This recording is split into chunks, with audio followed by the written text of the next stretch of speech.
बहुत बहुत स्वागत है आप लोगों के अपने YouTube चैनल बातें शिक्षा की। वृद्धि और विकास से संबंधित पूर्व वर्षों के प्रश्नों की श्रृंखला के अंतर्गत आज का यह 5वां और अंतिम श्रृंखला है, जिसमें हम कुछ प्रश्नों को हल करेंगे और उसका व्याख्या भी करेंगे। तो देखते हैं इसके अंतर्गत क्वेश्चन नंबर 65। क्वेश्चन है, निम्नलिखित में से कौन सामाजिकरण के गौरवाहक हो सकते हैं। 4 ऑप्शन दिए हुए हैं, विद्यालय और पास पड़ोस, विद्यालय और निकटतम परिवार के सदस्य, परिवार और रिश्तेदार, परिवार और पास पड़ोस। कौन सा ऑप्शन इसमें सही होगा? ऑप्शन नंबर 1, विद्यालय और पास पड़ोस, क्योंकि विद्यालय और परिवार के निकटतम सदस्य सामाजिकरण के गौरवाहक होते हैं। बालक के सामाजिकरण की प्रक्रिया निरंतर चलती रहती है, जो परिवार से आरंभ होती है। बालक परिवार के सदस्यों से अंतःक्रियात्मक संबंध स्थापित करके व्यवहार करता है। क्वेश्चन आया है सीटेट 2016 में। नेक्स्ट क्वेश्चन पे हम चलते हैं।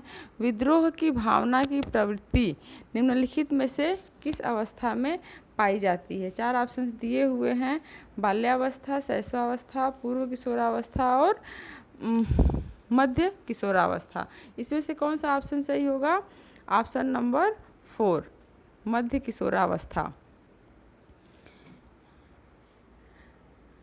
प्रसिद्ध मनोवैज्ञानिक जीन पियाजे के अनुसार विद्रोह की भावना मध्य किशोरावस्था में होती है, क्योंकि इनके अनुसार इसकी उम्र जो है वह 13 से 15 वर्ष की मानी गई है। ठीक है, नेक्स्ट क्वेश्चन पे हम आते हैं। Question number 67। बच्चों के सामाजिक विकास को प्रभावित करने वाले कारक हैं। 4 ऑप्शन दिए हुए हैं, आर्थिक कारक, सामाजिक परिवेशजन्य तत्व, शारीरिक तत्व और वंशानुगत तत्व। इसमें से कौन सा ऑप्शन सही होगा? ऑप्शन नंबर 2 इसका सही आंसर होगा, सामाजिक परिवेशजन्य तत्व, क्योंकि बच्चों के सामाजिक विकास को प्रभावित करने वाले मुख्य कारक में सामाजिक परिवेशजन्य तत्व मुख्य होता है।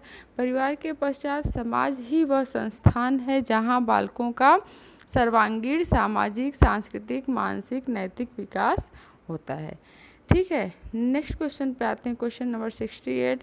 निम्नलिखित में से कौन सा शारीरिक विकास का एक मुख्य नियम है? निम्नलिखित में से कौन सा शारीरिक विकास का एक मुख्य नियम है? 4 ऑप्शंस हैं, मानसिक विकास से भिन्नता का नियम, अनियमित विकास का नियम, द्रुतगामी विकास का नियम, कल्पना और संवेगात्मक विकास के संबंध का नियम। कौन सा ऑप्शन इसमें सही होगा?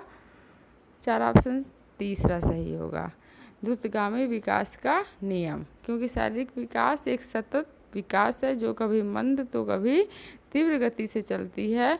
तो द्रुतगामी विकास जो है वह शारीरिक विकास का मुख्य नियम है। नेक्स्ट क्वेश्चन पे चलते हैं। Question number 69। निम्नलिखित में से कौन सा विकास का सिद्धांत नहीं है? 4 ऑप्शन है, अनुकूलित प्रत्यावर्तन का सिद्धांत, निरंतर विकास का सिद्धांत, परस्पर संबंध का सिद्धांत और समान प्रतिमान का सिद्धांत। कौन सा ऑप्शन इसका सही होगा? ऑप्शन नंबर 1, अनुकूलित प्रत्यावर्तन का सिद्धांत। अनुकूलित प्रत्यावर्तन का सिद्धांत जो है वह विकास का सिद्धांत नहीं होगा। अनुकूलित प्रत्यावर्तन का सिद्धांत जो है वह विकास के सिद्धांत से संबंधित नहीं है, जबकि निरंतर विकास, परस्पर संबंध, समान प्रतिमान, एकीकरण विकास की दिशा से संबंधित सिद्धांत बाल विकास से संबंधित हैं। विकास माँ के गर्भ से लेकर के मृत्यु पर्यंत होता रहता है। ठीक है, नेक्स्ट क्वेश्चन पे हम आते हैं। Question number 70। विकास के परिणाम स्वरूप नवीन विशेषताएं और नवीन योग्यताएं प्रकट होती हैं। यह कथन किसका है? 4 ऑप्शन दिए हुए हैं। Option number 1, गेशेल।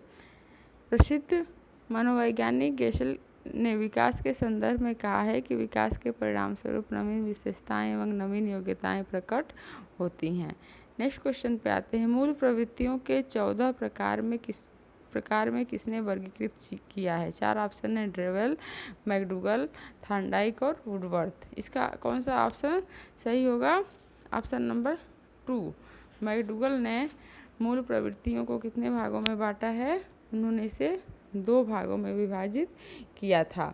अमेरिकी मनोवैज्ञानिक जॉन ए मैकडूगल ने संवेग से संबंधित 14 मूल प्रवृत्तियों के बारे में बताया है, जिसमें प्रमुख रूप से भय, प्रेम, ईर्ष्या, घृणा इत्यादि जो हैं वे प्रमुख हैं। नेक्स्ट क्वेश्चन पे हम आते हैं, क्वेश्चन नंबर 72। निम्न में से कौन सा संवेग का तत्व नहीं है? व्यवहारात्मक, दैहिक, संज्ञानात्मक और संवेदी। कौन सा ऑप्शन सही होगा? ऑप्शन नंबर 4 संवेदी, क्योंकि संवेदी संवेग के तत्वों या घटकों में शामिल नहीं है। संवेग अंग्रेजी भाषा के इमोशन शब्द का हिंदी रूपांतर है। मनुष्य अपनी रोजाना की जिंदगी में सुख, दुख, भय, क्रोध, प्रेम, ईर्ष्या, घृणा आदि का अनुभव करता है। यह वह व्यवहार है जिसे वह किसी उत्तेजनावश प्रकट करता है। यह अवस्था क्या कहलाती है? संवेग कहलाती है। और संवेग के घटकों में शारीरिक परिवर्तन, व्यवहारात्मक अभिव्यक्ति तथा भावनाएं सम्मिलित होती हैं। नेक्स्ट क्वेश्चन पे आते हैं, क्वेश्चन नंबर 73। निम्नलिखित में से कौन सी बाद की बाल्यावस्था के बौद्धिक विकास की विशेषता नहीं है? भविष्य की योजना की सूझबूझ, विज्ञान की काल्पनिक कथाओं में अधिक रुचि, बढ़ती हुई तार्किक शक्ति, काल्पनिक भय का अंत। कौन सा ऑप्शन सही होगा? ऑप्शन नंबर 1 यानी पहला इसका सही होगा। बाल्यावस्था में बच्चों के बौद्धिक विकास की निम्नलिखित विशेषताएं होती हैं, जिनमें वह उनके सहज प्रवृत्ति तथा मूल प्रवृत्ति का विकास होता है, रुचियों में विस्तार होता है, चिंतन का विकास होता है, समस्या समाधान, सृजनात्मकता का विकास होता है, संवेगात्मक विकास के अंतर्गत काल्पनिक भय का अंत होता है। तो इस तरह से उपरोक्त विशेषताओं के आधार पर यह निष्कर्ष निकाला जा सकता है कि विकल्प 1 भविष्य की योजना की सूझबूझ बाल्यावस्था के बौद्धिक विकास का भाग नहीं है। नेक्स्ट क्वेश्चन पे हम आते हैं, क्वेश्चन नंबर 74। गिरोह अवस्था किस आयु वर्ग एवं विलंब काल से संबंधित है? 4 ऑप्शंस दिए हुए हैं, इसमें से कौन सा ऑप्शन सही होगा? गिरोह यानी गैंग एज जो है वह किससे संबंधित है? ऑप्शन नंबर 3 8 से 10 वर्ष की अवस्था एवं सामाजिकरण यानी को हम गिरोह अवस्था कहते हैं। गिरोह आयु सामान्यतः 8 से 10 वर्ष की आयु को कहा जाता है, जो बचपन से अधिक तथा किशोरावस्था से पूर्व की आयु होती है। यह बच्चों की प्राथमिक शिक्षा का दौर होता है। यह आयु बच्चों में परिवर्तन तथा रुचियों का विकास करती है। इस गिरोह आयु के अंतर्गत बच्चों की रुचि परिवार, माता पिता, अपने दोस्तों और साथियों के साथ होने लगती है तथा एक समान रुचि के बच्चों का समूह एक साथ रहने के लिए वह पसंद करने लगता है। इसीलिए हम इसे गैंग एज या गिरोह अवस्था कहते हैं। नेक्स्ट क्वेश्चन है क्वेश्चन नंबर 75। निकटवर्ती विकास का क्षेत्र संदर्भित करता है। 4 ऑप्शंस दिए हुए हैं। उस सीखने के बिंदु को जब सहयोग वापस लिया जा सकता है, उस चरण को जब अधिकतम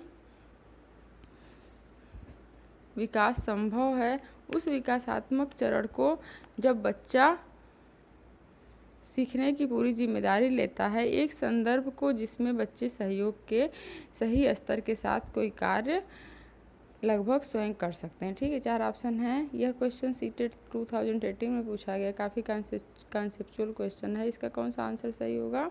आंसर नंबर 4 इसका सही आंसर होगा। निकटवर्ती विकास का क्षेत्र उस संदर्भ को संदर्भित करता है जिसमें बच्चे सहयोग के सही स्तर के साथ कोई कार्य लगभग स्वयं कर सकते हैं। इस सिद्धांत को लेव वाइगोत्स्की द्वारा विकसित किया गया है। नेक्स्ट क्वेश्चन पे हम आते हैं। निम्नलिखित में से कौन सा एक संवेग है? 4 ऑप्शन है, उत्तेजना, स्मृति, डर और ध्यान। इसका कौन सा ऑप्शन सही होगा? ऑप्शन नंबर 3 डर, यानी कि डर जो है मानवीय भावना का एक मुख्य स्वरूप है, जो किसी व्यक्ति की सुरक्षा या सुरक्षा में धमकी देने वाली किसी क्रिया के प्रति प्रतिक्रिया है। नेक्स्ट क्वेश्चन पे हम आते हैं, क्वेश्चन नंबर 77। बालकों के सामाजिक दक्षता के लिए निम्नलिखित में से कौन सी परवरिश अधिकतम प्रभावी है? 4 ऑप्शन दिए हुए हैं। अधिनायकवादी, लापरवाह, प्राधिकारी और कृपालु। कौन सा ऑप्शन इसका सही होगा? ऑप्शन नंबर 3 प्राधिकारी। बालकों की सामाजिक दक्षता के विकास के लिए प्राधिकारी परिवरित शैली अधिकतम प्रभावी है। अधिनायकवादी एवं कृपालु शैली द्वारा बालकों के विकास पर प्रतिकूल प्रभाव पड़ता है। ठीक है, नेक्स्ट क्वेश्चन पे आते हैं। क्वेश्चन नंबर 78, विकास के संबंध में कौन सा निम्नलिखित में से सार्थक तथ्य है? 4 ऑप्शन है। यह पूर्वानुमान प्रारूप के अनुसार नहीं होता है। यह आनुवंशिकी और वातावरण के अंतःक्रिया का परिणाम है। सभी व्यक्ति समान दर से विकास करते हैं। विकास विशिष्ट से सामान्य की ओर अग्रसर होता है। कौन सा ऑप्शन इसका सही है? ऑप्शन नंबर 2 इसका सही आंसर है। यह आनुवंशिकी और वातावरण की अंतःक्रिया का परिणाम है, क्योंकि विकास एक जीवन पर्यंत चलने वाली प्रक्रिया है। विकास की प्रक्रिया में बालक का शारीरिक, मानसिक, संज्ञानात्मक, भाषागत, संवेगात्मक एवं सामाजिक विकास निहित है। यह आनुवंशिकी और वातावरण की अंतःक्रिया का परिणाम है, जो सभी व्यक्ति में अलग अलग होता है। विकास की प्रक्रिया सामान्य से विशिष्ट की ओर अग्रसर होती है। ठीक है, नेक्स्ट क्वेश्चन पे हम आते हैं। क्वेश्चन नंबर 79, विकास के पक्ष जैसे कि शारीरिक, संज्ञानात्मक, सामाजिक, संवेगात्मक में से कौन सी प्रक्रिया से विकसित होते हैं? 4 ऑप्शन है। पृथकता, आंशिकता, यादृच्छिकता, समग्रता और साकल्यता से। कौन सा ऑप्शन सही होगा इसमें? ऑप्शन नंबर 4 समग्रता और साकल्यता। क्योंकि विकास के पक्ष जैसा कि शारीरिक, संज्ञानात्मक, सामाजिक एवं संवेगात्मक आदि समग्रता और साकल्यता प्रक्रिया द्वारा विकसित होते हैं। यह उपयुक्त सूचनाओं के द्वारा ग्रहण करने की क्षमता व प्रक्रिया है। यह संवेदना एवं भावना का विकास सगे संबंधियों एवं अन्य के साथ संबंधों से विकसित होता है। नेक्स्ट क्वेश्चन पे हम आते हैं। क्वेश्चन नंबर 80, संवेग की प्रकृति निम्नलिखित में से कौन से कथन से सही रूप से प्रकट होती है? 4 ऑप्शन है। कुछ संवेगों का ही व्यवहारात्मक पक्ष होता है। संवेग जीव की अस्थायी अवस्था है। संवेगात्मक प्रकटीकरण को अधिगम द्वारा परिवर्तित नहीं कर सकते हैं। प्रत्येक संवेग के साथ एक भावना निहित रहती है। कौन सा ऑप्शन इसका सही होगा? ऑप्शन नंबर 4 प्रत्येक संवेग के साथ एक भावना निहित रहती है, क्योंकि संवेग वह स्थिति है जिसमें व्यक्ति उत्तेजित हो जाता है। उत्तेजना की यह स्थिति पर्याप्त जटिल होती है, जो किसी इच्छित व्यवहार को करने के लिए प्रेरित करती है। मैकडॉगल के अनुसार संवेगों का संबंध मूल प्रवृत्तियों से होता है। प्रत्येक संवेग के साथ एक भावना निहित होती है, जैसे जिज्ञासा, आश्चर्य। यह मनोवैज्ञानिक क्रियाओं द्वारा उत्पन्न होती है। इसमें एक क्वेश्चन और रह गया है जिसे हम देखते हैं। बच्चे, 4 ऑप्शन दिया है। चिंतन में वयस्कों की भांति होते हैं और ज्यों ज्यों वे बड़े होते हैं उनके चिंतन में गुणात्मक वृद्धि होती है। खाली बर्तन के समान होते हैं जिसमें बड़ों के द्वारा ज्ञान भरा जाता है। निष्क्रिय जीव होते हैं जो प्रदत्त सूचना को ज्यों की त्यों प्रतिलिपि के रूप में प्रस्तुत कर देते हैं। और नेक्स्ट है, जिज्ञासु प्राणी होते हैं जो अपने चारों ओर के जगत को खोजने के लिए अपने ही तर्कों और क्षमताओं का उपयोग करते हैं। यह क्वेश्चन सी-टेट 2015 में पूछा गया है। ये 4 ऑप्शन हैं, इसमें से कौन सा ऑप्शन सही होगा? इसमें से ऑप्शन नंबर 4 सही होगा, क्योंकि बालक जो होते हैं वे जिज्ञासु प्राणी होते हैं और वे अपने चारों ओर के जगत में कुछ अलग खोजने के लिए हमेशा अपने तर्कों और क्षमताओं का प्रयोग करते रहते हैं। तो ठीक है, इस तरह से आज का वीडियो यहीं पे समाप्त हुआ।